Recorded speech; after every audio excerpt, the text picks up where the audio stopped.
Mr. Mo Kelly here. Later with Mo Kelly, KFI AM 640. We're live on YouTube and the iHeartRadio app, and you've probably been following what has been going on at Burbank Airport, being without air traffic controllers for some number of hours at this point. It's not sure what is going to happen to rectify that. There have been a number of flights which have been delayed and canceled. I know that Mark Ronner, good evening, Mark Ronner, and the KFI 24-hour newsroom will have updates over the course of the evening if that situation should change. But I do remember, I was giving some commentary on Spectrum News, and I relayed that commentary here on this show saying that the government shutdown, although it may be some 2,500 miles away in Washington, D.C., as far as the ongoing debate, here in California, you're going to feel it. And I even posted the video. I said that, there would be various levels of how you may feel it. I also said that you probably see fewer TSA agents, maybe fewer air traffic controllers. And now here we are. And I got to say, after getting back from Miami over the weekend, I'm glad that I'm now down on the ground and not planning to fly anywhere anytime soon for just these reasons. And I was just taking, it's not a scientific survey, but I was just taking a survey of the different comments on social media for whatever they're worth, thinking how people are viewing this. And I was actually looking at the KFI account on Instagram specifically, so you know where I'm pulling this from. And some were saying, well, if they can fly planes without air traffic controllers at Burbank, then what purpose do they serve?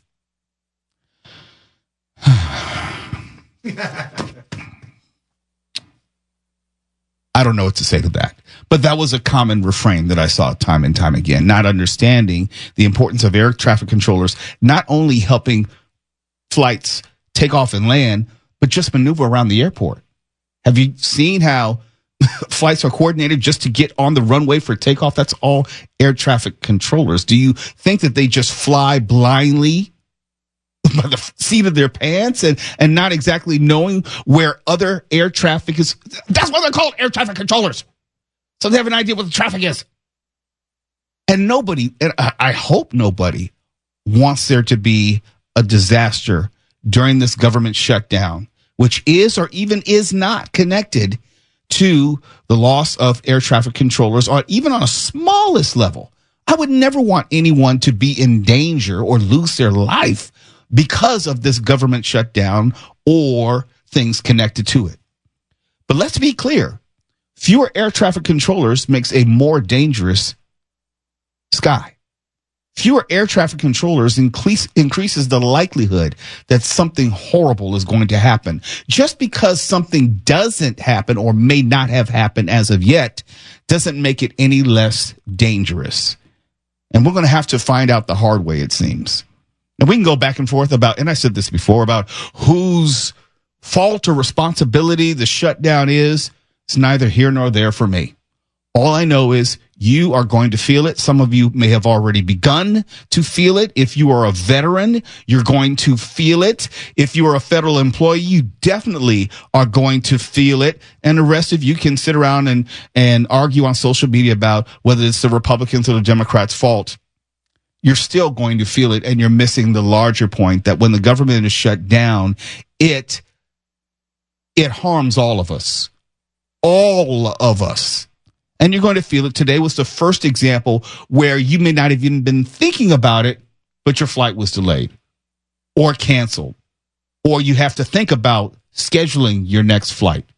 And that's just air traffic controllers. There are going to be other ways that you're going to feel it. You're going to see, I don't know if you heard about the Kentucky high schools. They had to cancel some of the games. You don't know how this is going to play out or how long it's going to play out. The Huntington Air Show.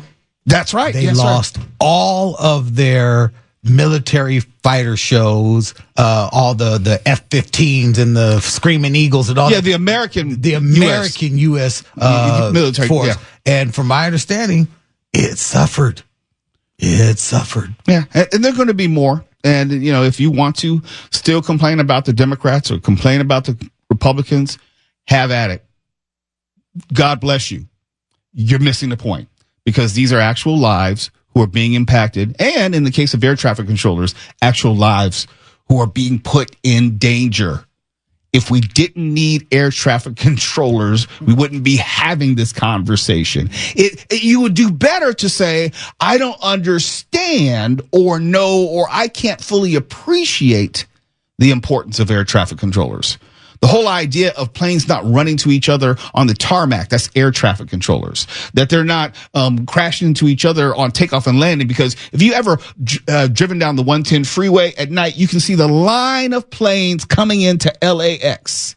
They cross over the 110 and the 405 freeway and to land. There are people managing that. And maybe I'm hypersensitive to this because I had a family member who worked at LAX for the better part of 25 years. And I hear about the horror stories that never were publicized, the things which have happened on airplanes which didn't make it to the public, that the public like you and me didn't hear about from KTLA or KCAL or Fox 11. There are a lot of things which go unreported because there is an effort to make sure that not all the bad stuff gets out. There were probably some near misses today that you don't know about. There were probably some incidents between ground control and airplanes which caused an increase in the level of danger for travelers that you just didn't know about. Just because there wasn't a midair collision doesn't mean that people were not in greater danger today. And y'all gonna learn this government shutdown is going to hurt Americans, both figuratively and literally. I hope it does not literally lead to such consequences. But I do know, as history, as a guide, and what I know about the inner workings of airports and air travel, this is a very dangerous moment. This is not about Democrats and Republicans. This is about your family members traveling. This is about my family members traveling. It's about your friends traveling. And if something bad were to happen, it won't be any different if you point the finger at one person or one party or another. I'm not both siding this. I'm saying get your priorities in order. So, also on the show tonight, Tawala, even though I was out of town, felt the need to text me, felt the need to send this article to me, felt the need to extol the virtues of Waymo. Because there's this, let me be clear, an editorial. It's not a news report, an editorial singing the praises of Waymo and its safety record. So Tawala is going to do a victory touchdown dance tonight about Waymo and probably will receive a few other bonus checks for bringing it to my attention. I'm just bringing it to your attention because it's precedent and you must talk about it. Yeah. And something about a new casino coming to California. I've got to ask, is it really a casino? I know there's Hustler Casino. I know there's Hollywood Park Casino. But is it really a casino if you can't play all the traditional games? It's a casino. And we will talk about that. And a horoscope. What coffee are you based on relative to your zodiac sign? I don't drink coffee, so I don't know how helpful this will be to me. I know, Tawala, you drink coffee. You go to 7-Eleven and risk your life. Mark Runner, you get coffee just about every day, right? That's because I'm a patriot, Mo. That's right. That's right. Yes. And all of your coffee cups have to say Merry Christmas on them. I know. We've talked about this before. Yep. And Dr. Sam, do you drink coffee? No. I didn't think so. No, it hurts my stomach. Who am I working with here? What is this? Oh, my goodness. You're working with people who are above the age of 40, and not all of us can ingest all that caffeine.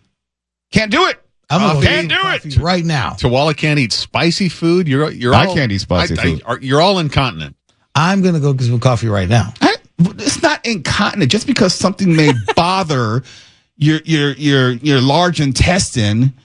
I mean, it could be Crohn's disease. Yeah, doesn't mean you're incontinent. It's different. 6 of one, half a dozen of the. Oh, sorry. I love it. It's later with Mo Kelly. KFI AM 640. We're live everywhere in the iHeartRadio app. Oh, and before the show's over, we have a major update for you regarding the Halloween party. That's all I'm going to say for now.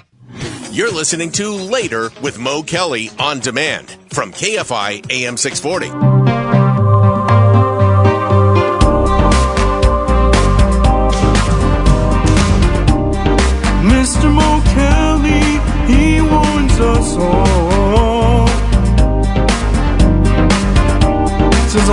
Autonomous vehicles might be our downfall. But then Tuwala comes on and claims it's all under control. He says Mo Kelly is wrong, but Mo thinks he's on the payroll of Waymo.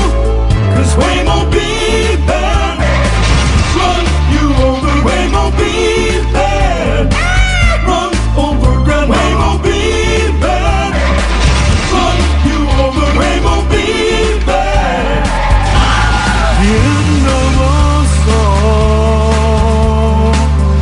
KFI, Mr. Mo Kelly. We're live everywhere on the iHeartRadio app. And just to remind you, we have a major Mo Kelly Halloween soiree party update sometime before the end of the show. You probably won't want to miss it. Just letting you know. Got a major update. Also, this article that Tuwala sent me over the weekend. I was trying to mind my business in Miami, but no, he had to interrupt my weekend with this column regarding Waymo and its safety record. So let's get into this and then parse the data. Waymo has released its new safety statistics, and it's boasting that its fleet of vehicles have covered more than 96 million miles. And this was as of June. Now, from what it seems, the company is claiming, this is Waymo, that its driverless vehicles are 91% less likely to be involved in crashes, resulting in serious injury compared to an average human driver of the same distance. Tuwala has made this point in various forms along the way, so that's not unexpected. To get more granular, between mid-February and mid-August of this year, contrary to that point, Waymo vehicles were involved, though, in a total of 45 crashes that were reported to the government. But under deeper analysis of those 45 crashes, 24 crashes, the Waymo was not moving at all, and another 7, the Waymo was rear-ended by another vehicle. Now, I can't speculate as to when the Waymos were not moving at all, whether they were at fault. You know, you can be not moving and at fault. But I'll just say that none of them were. I'll just concede that. I'll just say that's the case. But to Tuwala's point and credit, the accidents were not the fault of Waymo's self-driving tech, according to the data released by Waymo. Here's the thing, I think we should make a distinction. Although Waymo may boast an exemplary safety record, there is still the underlying discussion about the technology, self-driving technology, as it's being rolled out by a number of companies. Waymo, in comparison to the Tesla robotaxi, you can see a stark difference there. The robotaxi by Tesla has already been involved in a considerable number of crashes where it was at fault. Yes. General Motors Cruise was also, before it was run out of business, involved in a number of crashes, including the time it dragged a woman underneath it for 20 feet. Yes. That was blamed on Waymo, and it was not Waymo that did that. But in the same article that you sent me, Tuwala, Yes. you sent me, it says there are reasons to be skeptical of Waymo's safety statistics. One, and I'm reading directly from the article, its vehicles are carefully maintained and far newer than the average car on public roads. So in other words, if we take that to be true, the longer they're on the road, we may see some deterioration of the vehicles and also their safety record. That's the speculation that remains to be seen. But going back to the article, there have been also countless other instances of its fleet acting erratically, from failing to follow a construction worker's hand signal to smashing into delivery robots. I myself have seen errant behavior by Waymo. So not everything dangerous ends in a collision or an accident. I'm saying just from what I've seen. So I will concede the data which has been given that Waymo is at least superior to its competitors and has a good safety record. I refuse to concede that Waymo is the way to go. You don't have to concede Waymo being the way to go. You don't have to. Unfortunately, as the days tick on and as you keep on ticking, Waymo will become a way of life, as will robots rolling around the streets, as will Tesla and Hyundai and everyone else who's rolling out self-driving autonomous taxis and all of that. The short distance flying cars, those are also coming. You think they're not, but they've been doing several tests here in Santa Monica and around the area to get those up and running quickly. It's about to be a new day before you know it, Mo. Yeah, but there's also something we should still make the distinction that Waymo is not on the freeway yet. It's a whole different ball game on the freeway. It's one thing when you're playing basketball, as they say, at Park and Rec. It's another thing when you play it against pros. And the idiots who are on the highway, like the 110, the 405, the 710, the 605, the 91, the 55, the 57, the 134, the 170, the 18, the 14, all of them. It's going to be a brand new ball game for Waymo if they even get into that game. Mo, I don't like riding on the freeway. Thank you. I hate the freeway. What happens when a Waymo encounters a Mark Ronner? Look. There's nobody to flip off. Well, yes, that is true. And the thing about it is Mark has attested to many a white knuckle drives on the freeway. He also hates the freeway. None of us like the freeways because of the idiots on it. Why do you have to bring knuckle race into it? I'll wait. I got a question, Tawala. Are you prepared for this, or are you fully? I am not fully ensconced in my defense. Okay, all right. So I'm not going to declare you a hostile witness yet, but we know now more and more that the more people use AI, the more their brain literally atrophies and rots. They lose their thinking skills. Don't you think that also transfers to driving? Don't we want people to maintain actual driving skills? Mark, you think there's going to be people driving as you get older into your elderly years, and there won't be. There will not be people driving. Self-driving technology is going to be rolled out in the everyday car, not just in the Waymo. Oh, God. Get used to it. My follow-up question. There is no turning around. My follow-up is, does Waymo pay in superhero action figures or just cash? You blank and blank. Now go ahead and call him an ace-holer. It's your turn. No. Don't you dare. Look, you keep that filthy, disrespectful language to yourself. I need answers. I'm a You journalist. are besmirching this conversation with your lies. Lies? We were literally going in a good direction. Here you come Wait a minute. with the negative. No, come on, Nancy. Tuwala. It's not like Mark is saying that he doesn't know Ghislaine Maxwell, okay? It's not like that. Okay, don't drag me into that. Do you have to? You can always say it's time to go to break. Oh, yeah, look at the time. Oh, God. Later with Mo Kelly, we'll talk about gambling in a casino, a major casino, coming to California, maybe, possibly. I mean, is it a casino or is it like where you play the Pai Gow poker? Never mind. Yeah, I played it before. Okay, I have. But it's like, or you have like, they have this game. It's not like blackjack, but you can get like 22, 23, 25. I'm the only one who's played that at like Hustler Casino. That doesn't exist. No, I'm being serious. I haven't gone gambling in a long time. I can't remember what it's called, but it's not like blackjack. It might be called like blue jack or something. I don't know what it's called, but it's like it was considered skill. I'll look it up during the break. Wait, is the Hustler Casino connected with Larry Flint? Yeah. Oh, we got to go there. You didn't. What? Do we need to do a family field trip? Yes, Wait. we do. Yes. What's Sam, happening? how can you not know? I know you're not from California, but how can you not know about Hustler Casino? I have no explanation. Now I want to go. No, it's a hole in the wall. But we'll still go. It is murder bound. Yes. Like in the parking lot. It is, oh, you came up tonight. I will be robbing you. They'll wait for you outside the door. You're not deterring me. Let's take this up later. I'm not letting this go.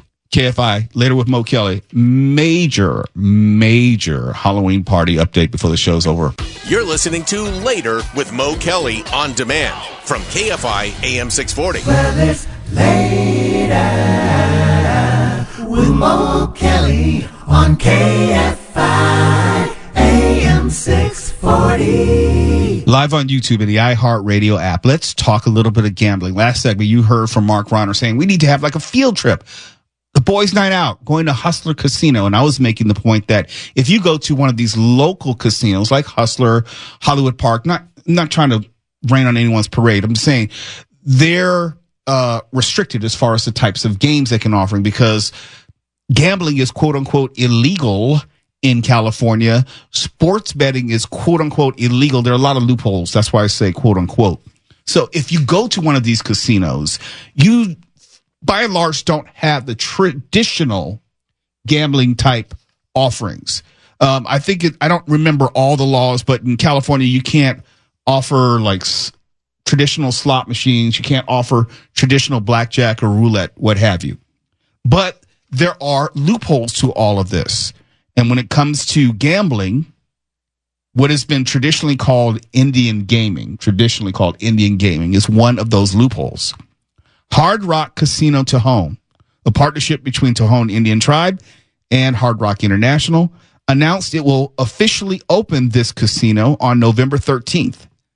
And when it opens, Hard Rock Casino Tejon will be among California's largest gaming destinations, featuring 150,000 feet of gaming space, roughly the same size as the MGM Grand, Bellagio, Mandalay Bay, and about 20,000 square feet larger than Caesar's Palace.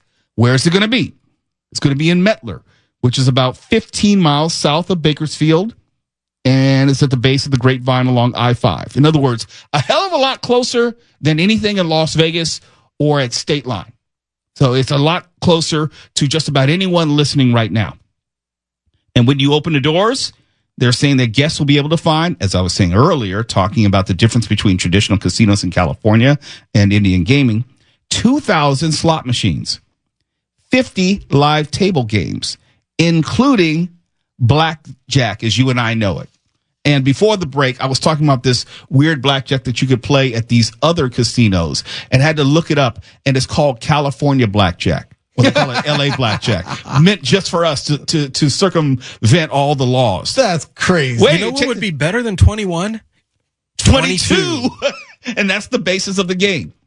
California blackjack is played with a standard deck of cards, 4 jokers for a total of 56 cards. The object of the game is to have the cards whose face value is closer to 22 than the face value of the designated player bankers, in other words, the dealer's ultimate cards.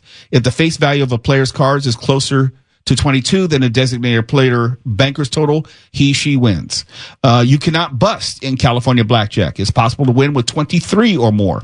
If the face value of both hands are equal distance to 22, but one is under, one is over 22, the other hand wins. I know it's very complicated. Yeah. Yada, yada, yada, blah, blah, blah. That is legal in California, but the traditional blackjack that you and I know, have played, may think of, is not. Aha.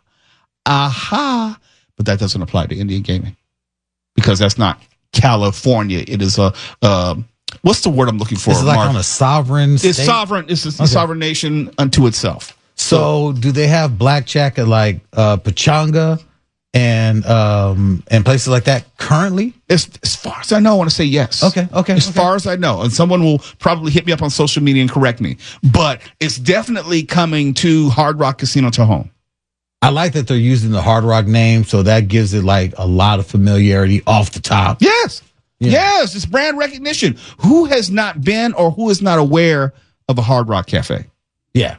I mean, I know in California, we know the names Morongo. We know the names Pachanga. We know these names. Yeah, we know them all. But everyone Yamava, knows Saboba. Yamava, yeah, but everyone knows Hard Rock. And I think with this here, I wonder, does this make way for even more? It has to. And to something that Mark Bronner said some weeks ago, talking about the struggles of Las Vegas and tourism.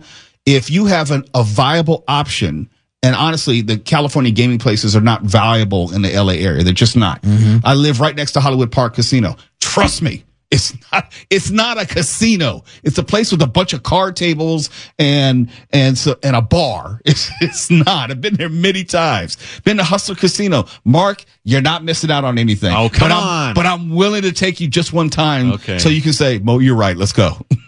It sounds fun. Anything to pay tribute to Larry Flint. Mark, I'm going to tell you a story off air about an incident that I know for a fact that took place. Didn't he come to the studio? Wasn't he interviewed at The Beat? Yes. That's what I thought. That's what I thought. Mark. We got stories for days, Mark. We have stories Bring for 'em. days. I saw Larry Flint at Craig's, and I wanted to send him a drink. Then I realized he probably has 1,000 times what I have in the bank, and this would be pointless. I have met him twice. Had met him twice. R.I.P. It was at Jerry's Deli in Burbank. He was a frequent, or in my mind, frequent visitor. I was there all the time, so I knew anyone who came in. I was like Norms, and they walk in and say, "Mo!" Everybody knew my name. But my point is, you would see quote unquote celebrities just about every weekend at Jerry's Deli in Studio City. So sad it's gone. Your First Amendment champions come in all shapes and forms, Mo. Oh, look, it was the same night. I swear to goodness, it was the same night. It was Ron Jeremy and Larry Flint. Okay. And Jerry's. I'm not kidding. That's what I'm saying. And Sam, you probably know this. Jerry's Deli was a huge porn hangout. Oh yeah, huge porn hangout. Oh yeah. I mean, I've been at several places where Ron Jeremy just randomly shows up, and or this was back in the day when he could show up at places. Right. He's not showing up anywhere. No, not anymore. Not at all. Just the yard.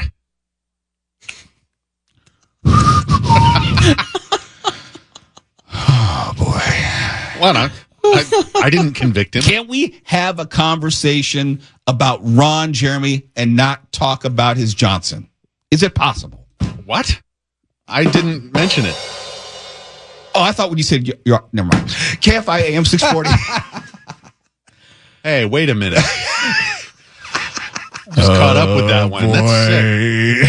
How dare you? Sure, Mark. That was not your intention. It was not your intention. We misunderstood. We took you out of context. I won't have you put words or anything else in my mouth, Mo. There you go again. Hey! You're listening to Later with Mo Kelly on demand from KFI AM 640. Oh, later with Mo Kelly on KFI AM 640. Live on YouTube and the iHeartRadio app. I have to just change gears here for a second because we were over last segment. It's going to be a real short segment. Just want to say this. Got a pitch this morning from a publicist very well liked and respected by. I have no problem with this person pitching. But they pitched us two R&B singers, Monica and Brandy. And if you are familiar with R&B music, you know those artists, okay? Brandy had the TV show, Moesha. Monica, well-known R&B singer. They did a song together called The Boy Is Mine. And it was pretty controversial at the time because people thought that they were really actually fighting over a dude. So much so that it did create tension between those two as artists. Long story short, they're on tour. From what I read, ticket sales are a little bit sluggish. They were pitched to us. And if you know anything about me, I am the most petty person on the face of the earth.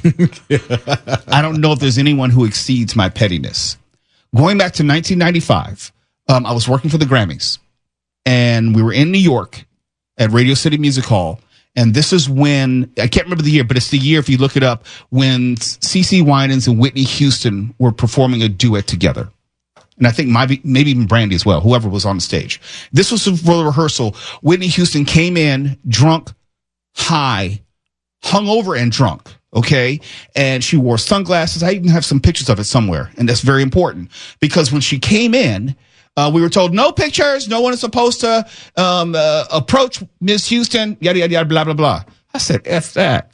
It's Whitney freaking Houston. I'm going to get me a picture of or with Whitney Houston. So I had my camera on me. I was ready, okay? I didn't even use the flash. I didn't think anyone was around me. I took a picture of Whitney Houston and CeCe Winans as they were doing their rehearsal on stage. Brandy Norwood's mother ran to tell the Grammy folks that they needed to fire me for taking that picture. I vowed this is 30 years ago. 30 years ago. 30 years ago, I said, I will never, ever do anything to help her or her family ever again. And mind you, I knew Brandy's father and Ray J. Brandy's father is a brother in the same fraternity as me, Omega Psi Phi fraternity. I met Brandy's father, Willie Norwood, long before I met Brandy or Sonia, the mother. Okay. Long story short, When I said I never, 30 years later, they're pitched to me. I told Twala, I said, Brandy will never, ever be a part of anything I do in my life. And today, I had the pleasure of saying to the publicist, F them kids. What if they offered you a package deal with Brandy and Liam Neeson? Oh, Twala, that's up to you. You have your own Norwood story. Look, I have never had a good interaction with Miss Norwood ever. Ever, never. I have gone above and beyond. I think I have a picture of me and my former assistant program director. So I was the music director. He was the assistant program director, Dorsey Fuller III. We were sitting at a restaurant trying to convince Brandy to do a show for us after she had fallen out with my station because of her mother. Look, when I was writing for my column for EUR Web, I never missed an opportunity to talk mess about Brandy. She knows who I am. She cannot stand me, I'm sure, and the feeling is mutual. She will never, ever be a part of anything that I ever do, and her mama too.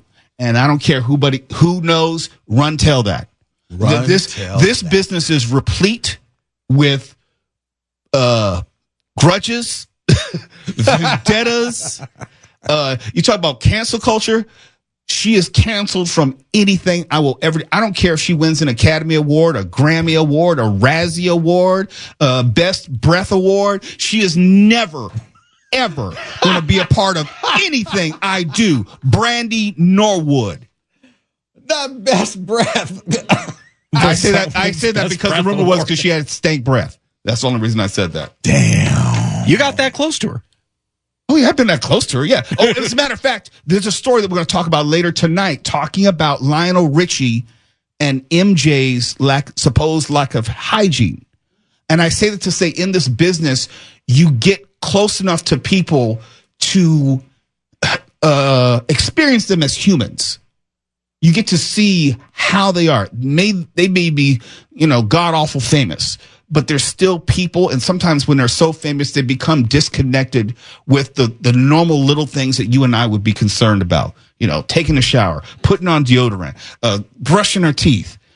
I told the stories about Lenny Kravitz all the time. Lenny Kravitz was not special in that regard. He's part of a lot of artists who didn't wash their ass, as they say. It just stank. Yeah. Okay. So when I tell the story later on about what Lionel Richie had to say about Michael Jackson, I 100% believe him.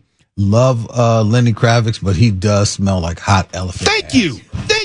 It's not. I don't care how many women fall out about him and his abs. He stank. Look, he came to the station and you could smell him down the hallway. Just wearing probably leather and sweating. Leather, no shirt. Funky cologne. I was like, who let the cologne does not cover up ass? Whose elephant ass is up in here? Be on the box score when we come back. And I meant what I said. I said what I said, Brandy. I know someone's listening probably going to run tell that. Sonia too. It's my house. Yo Vivo Key. KFI AM 640. We're live everywhere in the iHeartRadio app. KFI and KOST HD2, Los Angeles, Orange County. More stimulating talk.